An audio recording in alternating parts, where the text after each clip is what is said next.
They didn't stop at the protest, and they didn't stop at the clinic. They followed phones home, and no one knew they were doing it. This isn't fiction. It's real tech being used by real cops right now.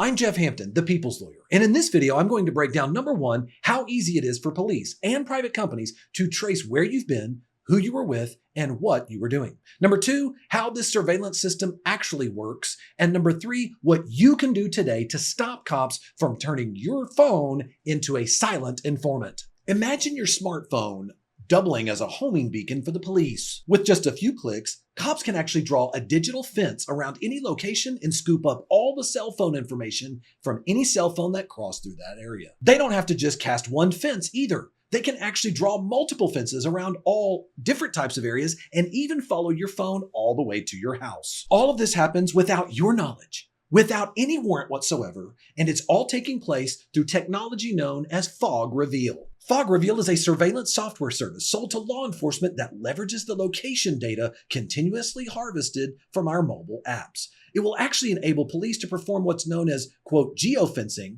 drawing a virtual boundary on a map and identifying every device that was within that area during a specified time window. In other words, it flips the typical investigation on its head. Instead of starting with a suspect and tracking down their movements, cops now start with a time and location, and they track everybody who happened to be in the area. This, of course, means innocent people's data is routinely caught up in criminal investigations, and innocent people end up being arrested and charged. As one former police analyst who actually quit in protest over cops using Fog Reveal, he said, and I quote, "The tool's ability to bring up just about anybody in an area, whether they were in public or at home, seemed to me to be a clear violation of the Fourth Amendment." So this brings us to the question, what exactly is geofencing? At its core, geofencing is a technique that defines a geographic area in the digital realm, literally drawing a fence on a map, and then queries location data to find devices, usually smartphones, that were within that area during a certain time frame. It is considered a where and when search.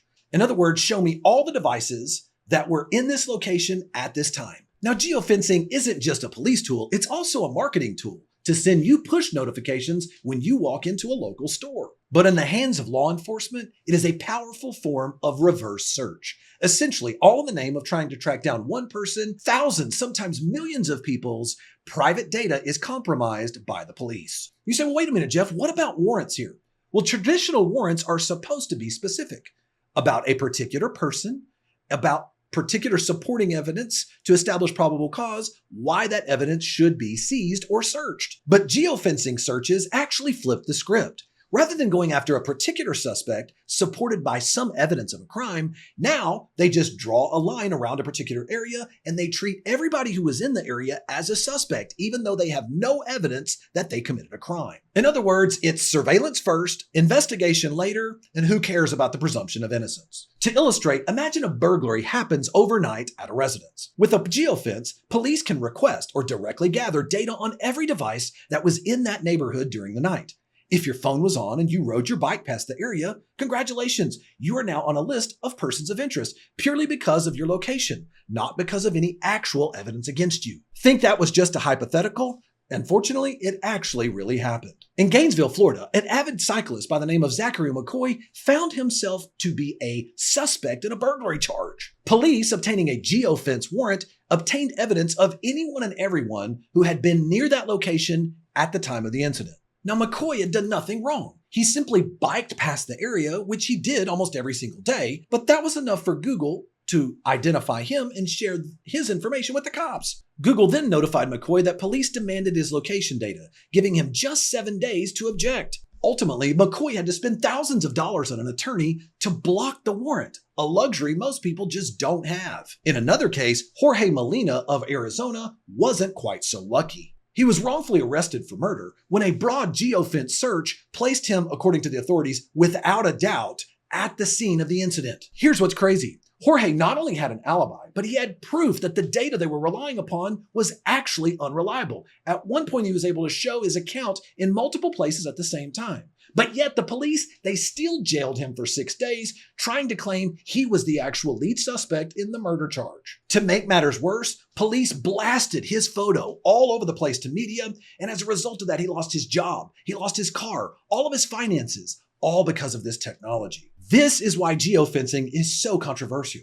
It's essentially a digital dragnet. Police defend it by saying, if you've got nothing to hide, then you've got nothing to fear. But being innocent, that didn't spare McCoy or Molina from their run-in with the cops. Oh, and those geofence warrants that I mentioned a moment ago where a judge is supposed to be involved, when it comes to fog reveal, they more often than not will even skip that step. Fog Reveal is a product of a company called Fog Data Science, founded by former Homeland Security officials in 2016. It's essentially geofencing on steroids. It's offered as a subscription service to law enforcement agencies, and here's the key. They sell it as a way to avoid obtaining a warrant. In Fog's own marketing pitch, it's, quote, mass surveillance on a budget for cops. For a fee in the ballpark of $7,500 to $10,000 per year, a police department gains access to a web-based portal known as fogreveal.com that allows officers to run unlimited location searches across a vast data set of phone location signals. Now, Fog's data repository is staggering. According to company materials, it tracks over 250 million devices, processing some 15 billion location signals a day, amounting to trillions of data points per year. In effect, Fog admits they have a historical log of many of us, most of us, our movements over the last several years. In fact, emails from Fog representatives were boasting, they were bragging how they had been tracking people dating all the way back to 2017. But how exactly does Fog gain access to this data? Quite simply, from the apps you install on your own phone. You've probably noticed many of your phone apps asking for your specific location. What about your Google Maps, your weather apps, maybe your coffee app, maybe a coupon app, or anything else that wants to help provide you extra data for your app? The hidden secret most people don't know is these apps collect your data and sell them to third-party data brokers. Fog Data Science essentially buys huge quantities of that commercially available location data, largely from a broker by the name of Ventel, which then aggregates this mobile app data. Whenever an application with a tracking SDK known as a software development kit is running on your phone, and you've given it location permissions, your phone's precise location, latitude and longitude, and a timestamp can then be recorded and sent off to the broker, tagged with a unique identifier for your device. Now, this identifier used is actually known as a mobile advertising ID, and even though it doesn't include your name, it is unique to your specific device. And the part most people don't know is that it continues to track you, and it's unique, and it's monitoring what you're doing until you reset your device. But here's what's key. The Fog Reveal data portal allows cops to actually search your specific data in two particular ways. Number one, area search, better known as geofencing. The officer can basically draw one or more shapes on a Google Earth map and specify a specific time range. Fog will then return a list of all the mobile device signals seen in that area during the time. Each result includes the device's identifier, the time, and the coordinates. The results will then appear as a red dot on the map so that investigators can actually visualize all the pings. The geographic range that's allowed to be searched here is huge. Literally, it can be up to 12 miles wide. That means Fog, as well as the cops, can actually look at millions of people's cell phones to find out of exactly where they are, where they're going, how long they were there, and here's what's crazy, it actually can date back to that particular phone's history up to 180 days. But in addition to geofence searches, cops can also use Fog Reveal to do a device search. If police have a particular device ID of interest, they can actually plug that ID into Fog's portal and retrieve the device's location history over a particular specified area. In fact, Fog advertises this as providing a person's pattern of life, the places they routinely go, the addresses where the device beds down at night, which is more likely where they live, and the place that it's at during the day, literally their work life, and other frequented spots. In other words, once cops have a device ID, they can work with Fog to literally create and follow the breadcrumbs of that person's history and everything they've done in their life all the way back to 6 months into the past. By working with Fog Reveal, to gain access to these tools, cops now can achieve in mere moments what it took them months to achieve, all without having to actually be monitored or have any accountability. Now it's time for me to show you exactly how deep this web goes and exactly how cops can exploit this system. Let's say a crime takes place. Officers could turn around and run a Fog area search around a crime scene to get a list of phones that were present.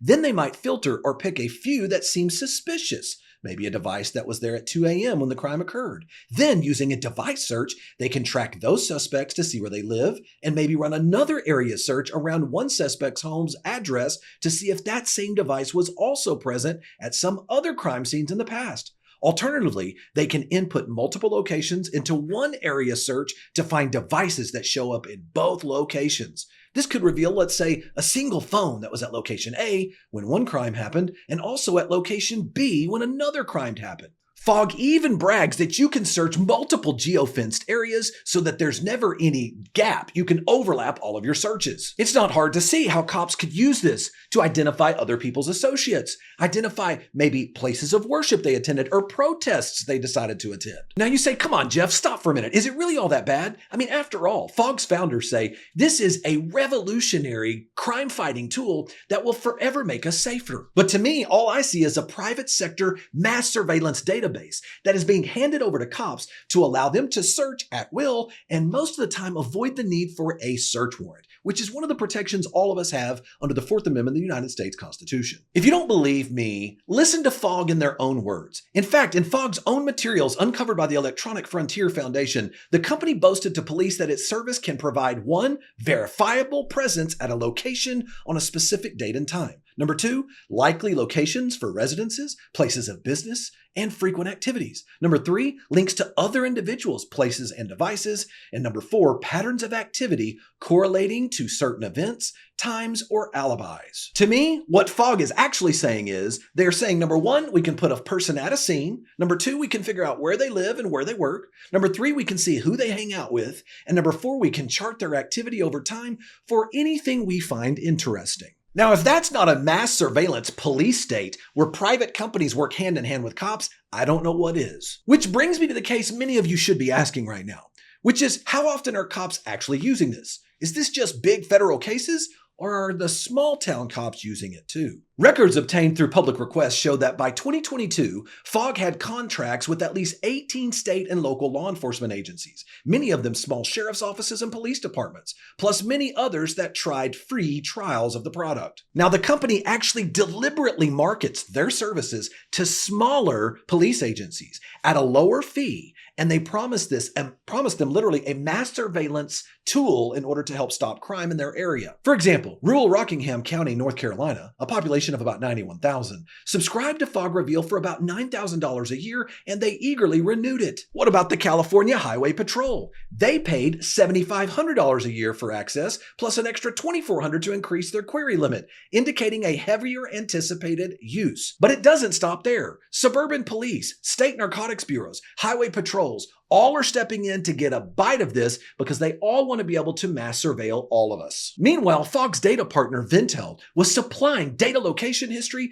to all the federal agencies that have 3 letters in them: ICE, FBI, you name it. All of these agencies were already being provided this information. In fact, an Inspector General investigation revealed that Vintel's information was being used to track people without a warrant all over the country. Even though it's rarely mentioned in court records, police are using it everywhere. In fact, police departments have used Fog in many investigations, from tracking a potential January 6th Capitol rioter to help solving the murder of a nurse in Arkansas, to also investigating a high-profile murder of an exotic snake breeder in Missouri. Yet these uses often never surface in the court proceedings or public records. I have to ask why. Well, here's the most likely reason why we never know about Fog's data being used. Essentially, when Fog generates a lead, police will then try to obtain the same information through a more conventional court-approved method, like getting a warrant for that person's GPS or cell records, to then launder the evidence, a practice known as parallel construction. In the Arkansas nurse's case, an official admitted Fog was used to identify a suspect,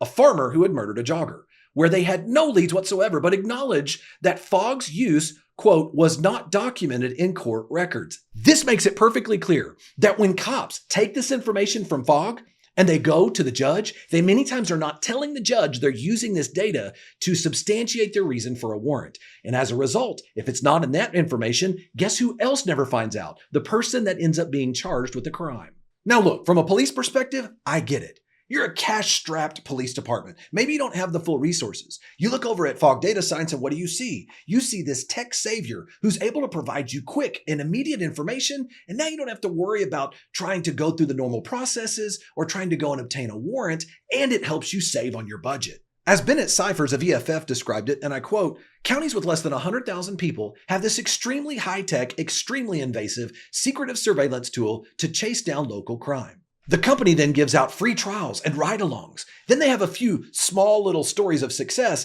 and then you have police departments like the Dallas PD who then sign up for the license, and now it's being used in that city. You say, but Jeff, maybe this is all worth it, using this type of technology if we're tracking down burglars and murderers. The problem is, sometimes it's being used for political reasons. Remember January 6, 2021 at the Capitol riot? Authorities admitted to using geofence warrants on Google to identify many of the suspects in the Capitol breach. But Fog Reveal's data was also used to trace at least one potential participant's movements, according to an AP investigation. Now, the idea to me that a private company can be used by the police to track protesters at an event is a bit chilling. Today, maybe it's going to be used against only those that the general public sees as dangerous. But tomorrow, it could be used for any purpose, for any political reason at a mass gathering. And perhaps one of the most bizarre examples of fog data being used was when it's being used to spy on a Tesla factory. A savvy investor reportedly used a location data service similar to Fog to spy on employees at a Tesla factory.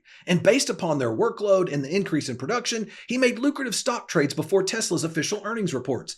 Essentially, this guy turned a phone tracking into a source of insider-like information, and he profited off of the data most people had no idea they were giving away. So why do I share this? Because the same data that Fog Reveal allows cops to tap into is available to anyone else out there that's got a checkbook. Oh, and to cover all this up, Fog claims that all of the information they gather doesn't actually identify a single person.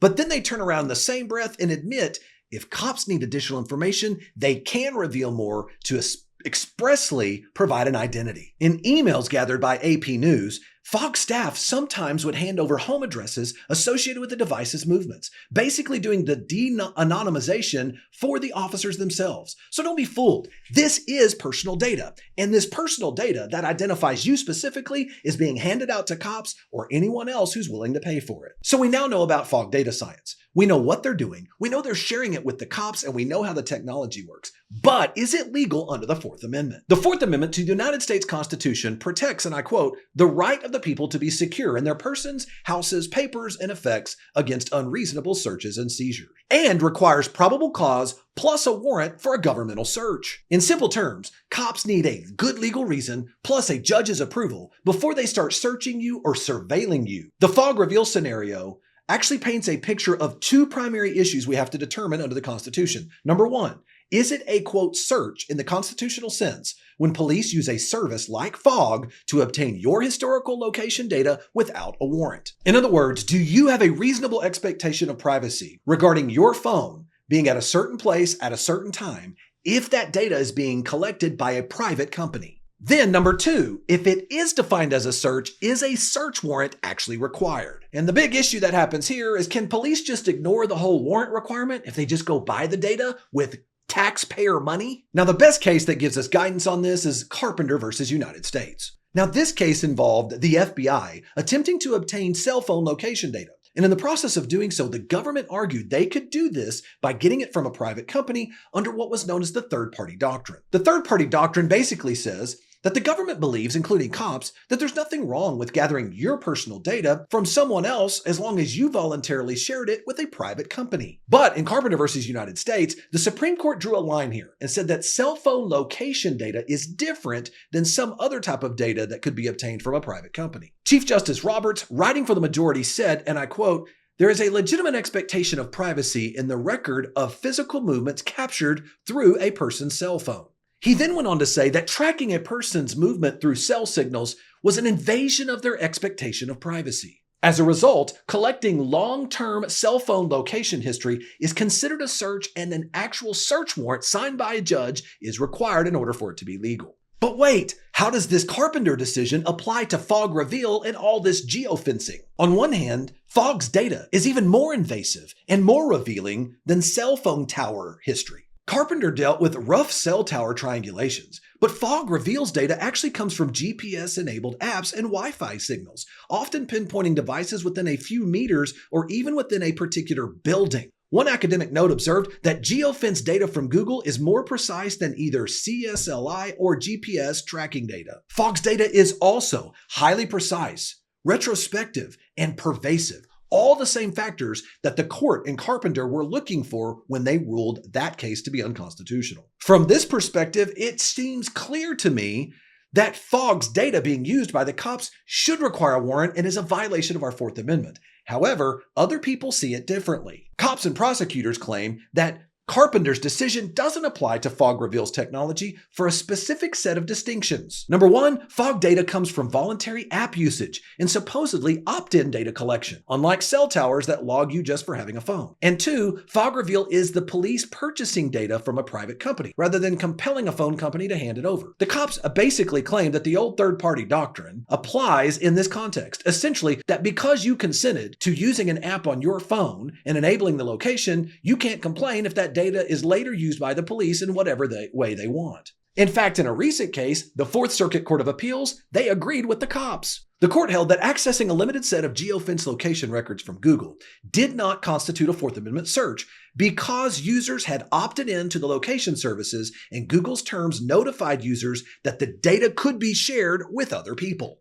However, we have a split decision here because that Fourth Circuit case of U.S. versus Chattree is actually in direct conflict with a Fifth Circuit case known as United States versus Smith. In this blockbuster opinion, in United States versus Smith, the Fifth Circuit ruled, and this was a huge win for privacy advocates, they ruled that all geofence searches are unconstitutional on their face and those warrants should not be allowed. Why did they rule this way? Well, number one, they said any access to an individual's location records should be considered a search. It doesn't matter how small or how narrow the time frame is, the court said specifically this is a violation of someone's reasonable expectation of privacy. And then number two, the Fifth Circuit said very specifically here that geofence warrants are, quote, too broad to ever be particular. The Fifth Circuit basically said that geofence warrants were, quote, general warrants, which is exactly the thing that our founders wrote in the Constitution should be forbidden. The problem with all of this, when you have a split decision in two different circuits, if the United States Supreme Court doesn't take up this issue,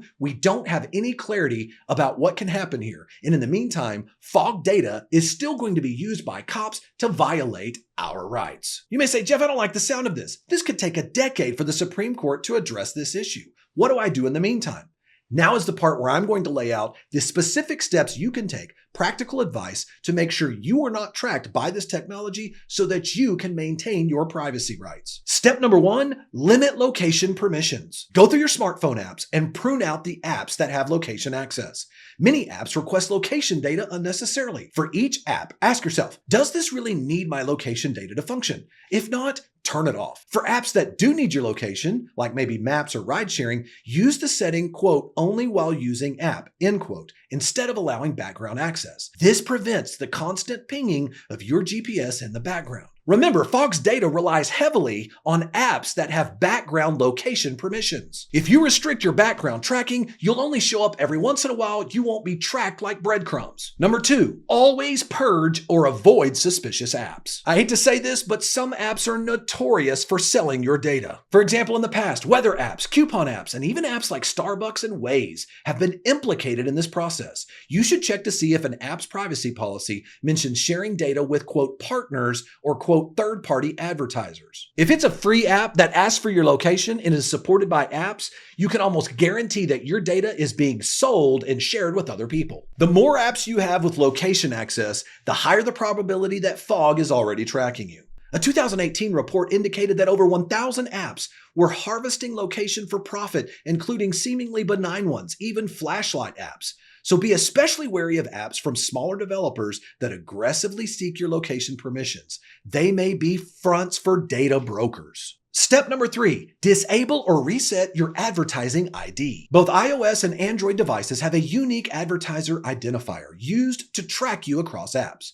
Android's ad ID can be reset in your settings. And of recent versions, you can also turn it off so that it returns a string of zeros. Apple's IDFA can be effectively turned off by enabling, quote, limit ad tracking, end quote, or on newer iOS devices, simply deny apps permission to track. If an app can't get your IDFA, it's harder, if not impossible, for a data broker to actually track you. Which brings me to number 4, use a privacy-focused phone and operating system. One popular mention is a Brax phone or other similar type of phone, because these phones can be configured to have no advertising ID at all, meaning all apps cannot report a consistent identifier to a tracker. Which brings me to number 5, turn off your location when it's not needed. This one's simple, but you're probably not doing it. Toggle off your GPS location services on your phone. Also, be careful with Wi-Fi and Bluetooth. Phones can sometimes be located through Wi-Fi networks or Bluetooth beacons, even if your GPS is off. In fact, this is exactly how Apple's, quote, Find My network works via Bluetooth. And if you really want to go stealth and you don't want to be tracked at all, use a Faraday bag or an RF shield whenever you're out with your phone. And finally, number 6, stay informed and support reforms. There's one particular piece of legislation that's already passed the House, but it's been just sitting there languishing in the Senate, which is the Fourth Amendment is Not for Sale Act. This is a great piece of legislation because it will limit the ability of these third-party companies to be able to work with cops to basically create mass surveillance. Oh, and make sure you look into seeing whether your local police department is interested in using and signing up for a license with Fog Reveal data. If they are, one of the best things you can do is to put public pressure on that police department and make it something out there where they have to answer for if they're going to want to surveil their own people. As we continue to move to this Orwellian creep of a surveillance state, it's important that each and every one of us stand up and not only protect ourselves individually with the practical advice I provided you, but also begin to support legislation and pressure our Supreme Court to finally resolve this issue once and for all. Speaking of surveillance state, did you know that cops are not just using fog data science, they're also using and getting in bed with another company to check out your license plate. Not only your license plate, but not only where you've been, but where you have been. Here we go again. Check out this next video where I break down how cops are using your license plate data and what you can do about it. See you over there.